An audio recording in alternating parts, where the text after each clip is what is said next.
That's what I love about being here, talking with everyday kind of folks. Got a chance to bust some rounds out this morning and everything, so it was near and dear to my heart.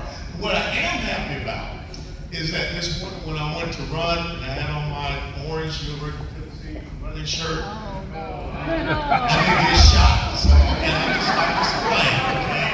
Because I know there's a little bit of enmity between, Hog Nation, Whoop Hicks people, and the University of Tennessee. But hey, we got one thing in common today. We both suck.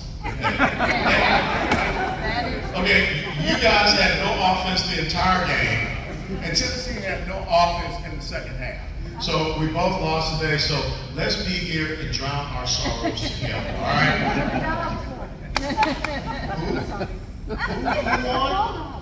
What Bulldog?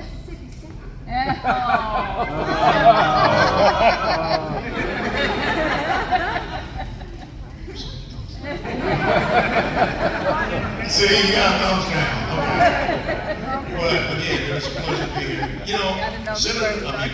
Rick Crawford cannot be here tonight, so I got a little extra time, and this is what I want to do. I want to talk to you all for maybe about 25 minutes, and I want to open it up to you all to hear what's on your mind, what your questions are. There's so much going on, and then we'll go into the live auction. But I want to first and foremost start off. It was 2 weeks ago today. One of the most heinous, barbaric, and savage things that we could ever imagine happened 2 weeks ago today. And there's a young lady that is here that successfully got out of Israel. She was there when it happened. God bless you for being able to get out. But we have to study it and understand history.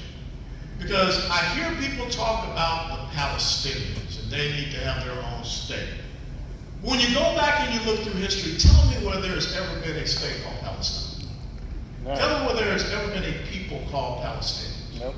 And so the first thing I want you to understand is that we have to win the information war. We have to win the propaganda battle that you see is waging very much so, to the point that we have members of our own Congress that are using the talking points of terrorist organizations. That's the first thing. These are not militants, or as Joe Biden said, the other team.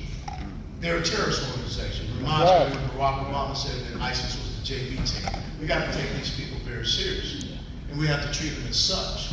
But when you go back in history to 132 to 135 AD, some of y'all may remember this. This was the time of the Second Jewish Revolt. It was also called the Simon Bar Kokhba Revolt. And it was in that time of the Roman Emperor Hadrian. At first, the Jewish people rose up against the Roman Empire, and they were successful. They defeated them. They had freedom for a few years. But the Roman Empire came back harder and stronger because they were not going to let these people down in this area called Judea to defeat them. That would undermine the strength and the power of the Roman Empire. So when they came back to crush, not just this revolt, they came back to crush the Jewish people. Their intent was to exterminate, to eliminate, and to eradicate, and to erase the knowledge of the Jewish people, the knowledge of this thing called Judaism. That is why they destroyed the temple. That is why they destroyed all of their scrolls. That is why Emperor Hadrian decreed that Jerusalem would no longer be called Jerusalem. It would be called Aelia Capitolina. And Emperor Hadrian also said we're going to change the name of the region from Judea to Syria, Palestina. Palestina.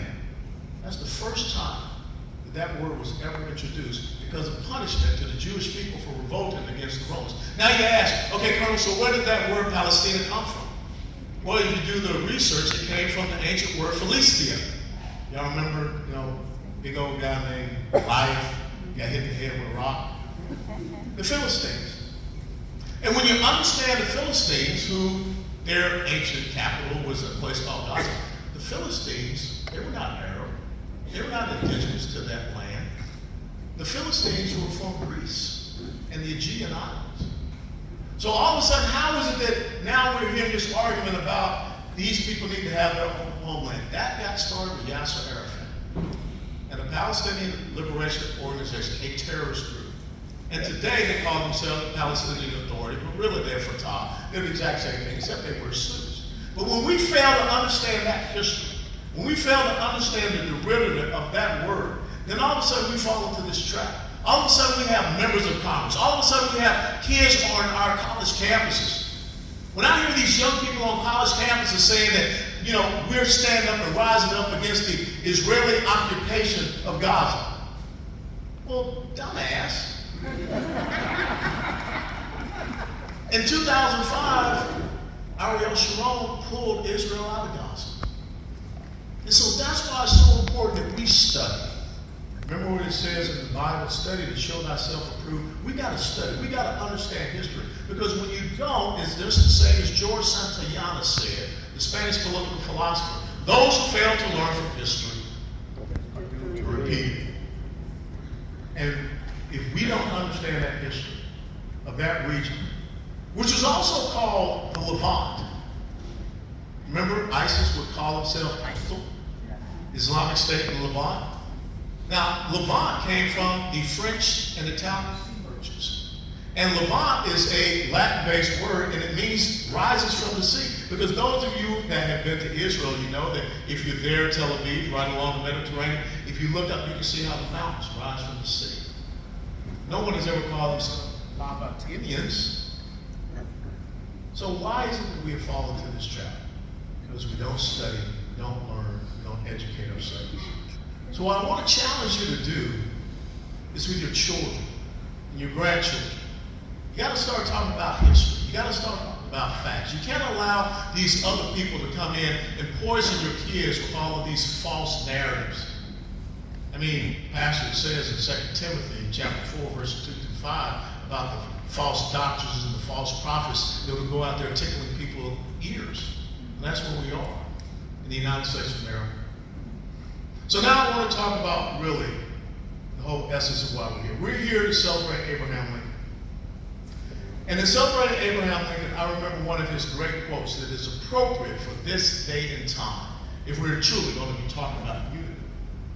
Abraham Lincoln said on April the 18th of 1864 at the Baltimore Sanitary Fair, and if you know that date, it was not soon thereafter he was shot and killed. He said that the world has never had a good definition of the word liberty. And right now, the American people are in need of a good definition of liberty. He said for some, the word liberty may mean what each man can do with himself and the product of his own labor. But for others, the word liberty means what other men can do with other men and the product of other men's labor. And he said here is a very interesting, incompatible term that is really used for two different meanings. He said, but when you really boil it down, it is about the difference between liberty and tyranny. Amen. Now we can sit here and we can talk about being Republicans and we can be Democrats, but the bottom line is either you stand on the side of liberty or you stand on the side of tyranny. 2 weeks ago in Israel, we saw tyranny go up against liberty. And every single day here in the United States of America, we see tyranny combating against liberty. How did we get to the point in the United States of America where people will come in and try to tell you what type of stove you can have in your house, what type of house you can build, what type of car you can drive, what type of dishwasher you can have? You know, we ain't got no problems in our house because I'm the dishwasher. Okay? I was raised down south, I'm the dishwasher. But when you think about the insidious nature of all these things, either you have this certain thing injected into your body or you're going to be ostracized. Oh, and because of this thing, this really bad virus, certain businesses have to shut down. Walmart didn't shut down. That's right. McDonald's or abortion clinics didn't shut down. That's right. But many small business owners were told that you have to be shut down. Show me in the Constitution where it says that the government has an enumerated power to decide that a private sector business has to close its doors. But yet, every time we turn around, we have government saying, we don't want to shut down. You can't shut down government. We need more of your tax money. That's the difference between liberty and tyranny. That's right. When you all of a sudden have a government that says that you as the parent, when you're concerned about the education of your child, if you show up at a school board meeting, you're a domestic terrorist. That's right. And we're going to punish you. Or you that believe in the preservation of life, which says up here, one of the things in the sanctity of life, one of your principles. That we're going to come knock on your door in the middle of the night, conduct an FBI raid because you believe in pro-life. Or if you're a member of the Catholic Church, we're going to infiltrate your church and try to see who are these pro-life people. That's the difference between liberty and tyranny. And oh, by the way, now you can't even say that your child is your child. If your child all of a sudden decides that, you know, I really don't think I want to be a little boy. I want to be a little girl. And in certain states in the United States of America, if you don't, quote unquote, affirm your child's decision, and oh, by the way, under the age of 18, kids can't even get a tattoo. Right. So how is it that a 10 or 11, 12-year, 8-year-old can all of a sudden make a decision like that? Yet we now have a tyrannical government that says, if you don't affirm that child, we will come into the house and take your child away from you. That's tyranny. It's the difference between liberty and tyranny. And if we are to be true to who we are, if we're to be true to the words of Abraham Lincoln, we have to stand up for what liberty truly means. If we're to understand what it means to be a conservative, which if you study political theory, you go back and read the writings of John Locke, Second Treatise of Government, classical liberalism, it said that your rights naturally come from Creator God. That's right. Not man. As a matter of fact, in the Bible, 2 Corinthians chapter 3, verse 17, it says that the Lord is the Spirit. Where the Spirit of the Lord is, there is freedom. Absolutely. And when you read our Declaration of Independence, there is no other nation in the world that was founded on the premise that the individual is sovereign, because the sovereign rights of the individual come from a sovereign God. Your life, your liberty, your pursuit of happiness. But John Locke said it was your life, your liberty, and your property. What was the other thing you have there? Property. And I live in a state down in Texas where the property taxes are incredibly high. Guess what? I can pay off my mortgage, pay off my land. I can never own my home in the state of Texas because I'm taxed on my property. That's right. That's a violation of our natural rights. And, oh, by the way, Thomas Jefferson quoted John Locke in the Declaration of Independence when he said, the laws of nature and nature's God. See, that's why we have to study these things. That's why we have to understand these things. That's why, you know, my American Express credit card that you don't leave home without. Declaration of Independence and the Constitution of the United States of America. When I hear elected officials say that we live in a democracy, We don't. if they were on Jeopardy, they'd be gone. Because we live in a constitutional republic. Yep.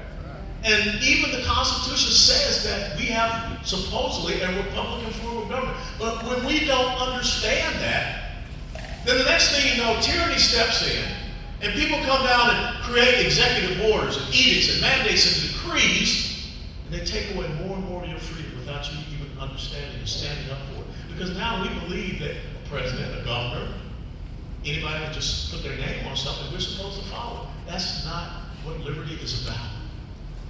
We have a representative democracy. We live in a constitutional republic. And the two most important things in the constitutional republic is the rule of law, our constitution, and your individual rights, freedoms, and liberties. That's right.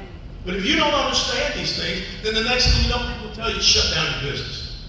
The next thing you know, people tell you to shut down your church, which is a violation of the very first liberty that we have in the Bill of Rights, the freedom of religion and the free exercise thereof.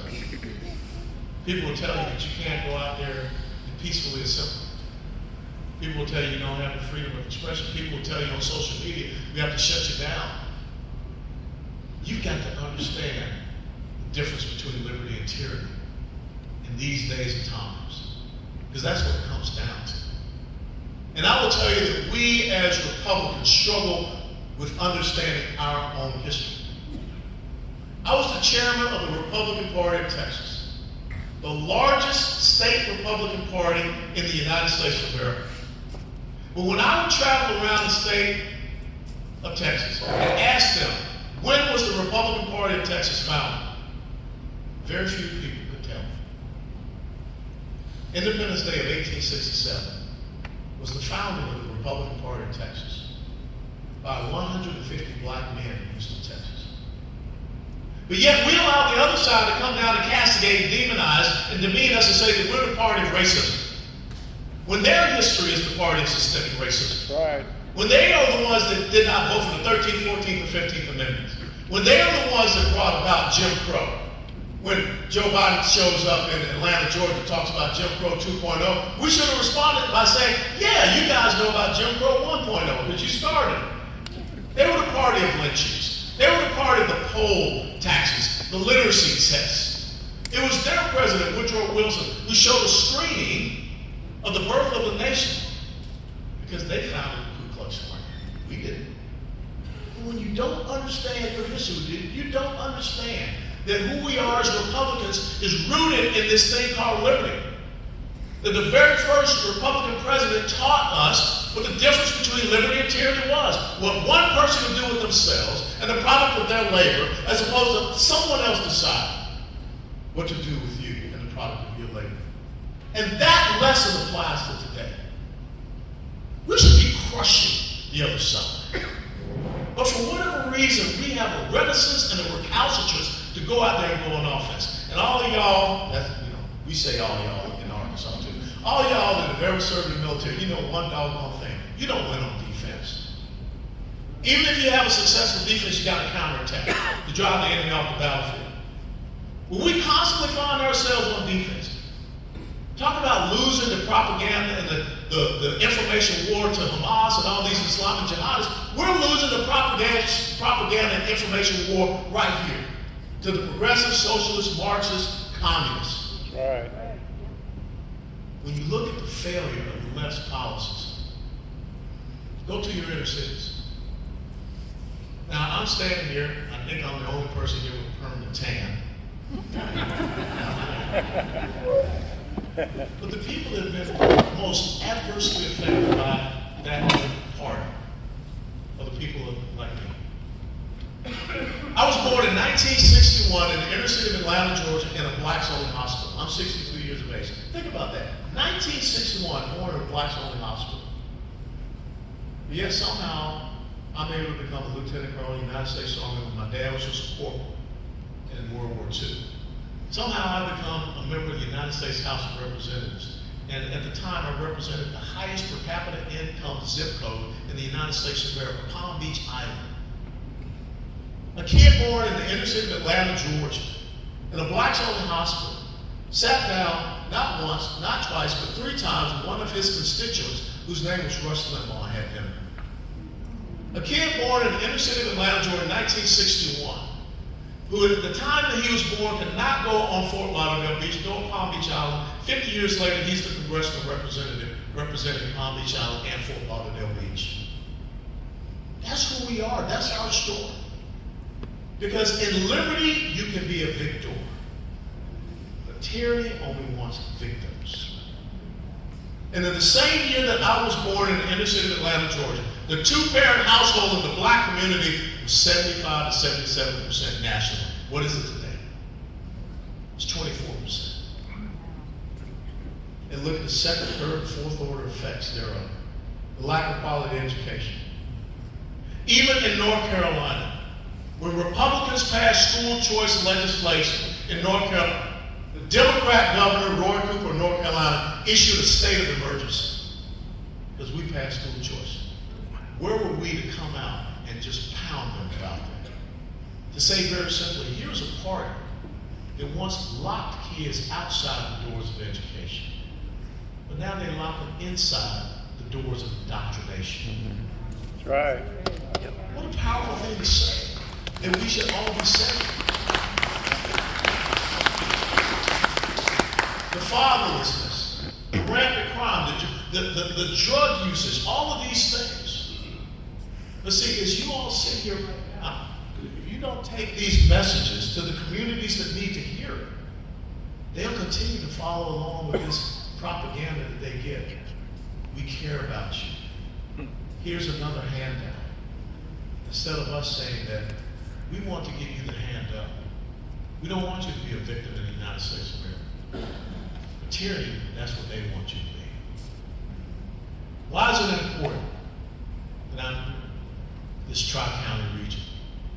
Because our counties are important to our success in 2024. The left has an incredible blueprint. They believe that they can go into red states and they can flip red states. And how do they flip red states? And let's be honest. You look at the state of Washington. It's red all over that map when you look at the counties, except for one major county, King County, South Tacoma. You look at Nevada. It's red all over the state of Nevada, except for two places. Clark County, Las Vegas, and Reno, Nevada. You look at Colorado. I know we have some people here that just recently moved from Colorado. You look at Colorado. Red counties all over the place, except for where? Denver, Boulder, and now Colorado Springs. You look at Georgia, my home state where I was born and raised. Now they have two avowed socialists as senators from the state of Georgia. Why? Atlanta, Fulton County metropolitan area, Macon, Columbus, Augusta, Savannah. You look down the road in Texas. 254 counties in Texas. Oh, you know that. I've been out there. 254 counties in Texas. And when you go to Dallas County, Austin, Texas, Travis County, Houston, Harris County, second, third largest metropolitan area in the country. San Antonio, Bexar County, El Paso, 5 counties. All major areas of blue. If we don't stand up strong in our rural counties, if we don't have a strong turnout, it's a numbers game. Here in the state of Arkansas, you're up against Little Rock. Here in the state of Arkansas, you're up against Fayetteville. Anywhere you have a college, that's the battleground.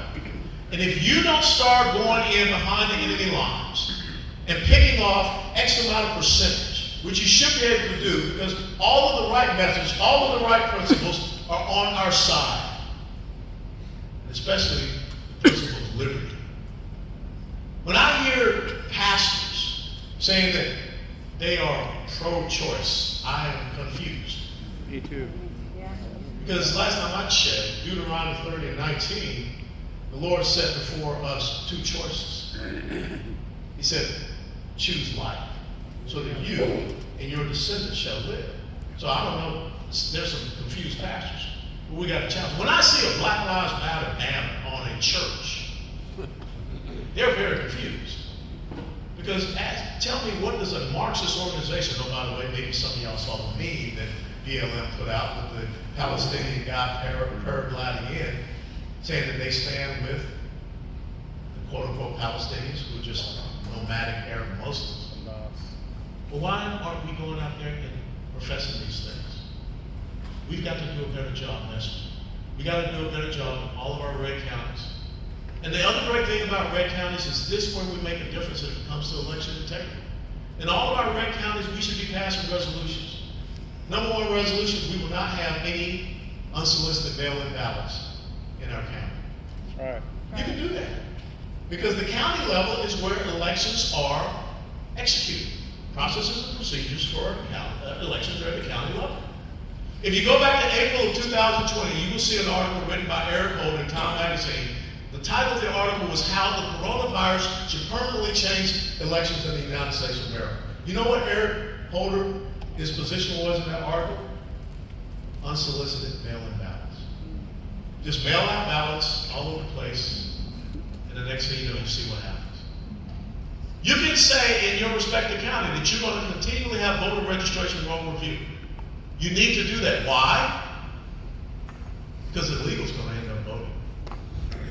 They're already talking about giving them driver's licenses. And the governor of Pennsylvania said he wants to have universal voter registration. You know what that means. The governor of Illinois has already said he wants illegals to be law enforcement officers.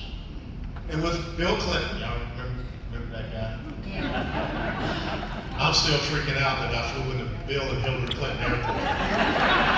I told you I had to fumigate myself last night.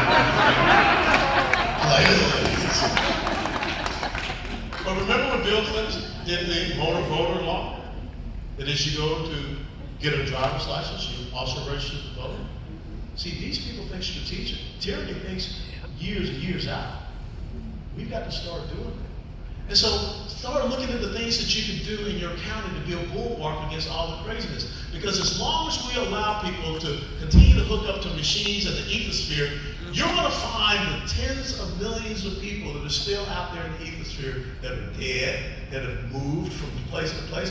They're going to start getting drip, drip, drip into your respective areas. It's already happening in certain red counties, even out in Wyoming.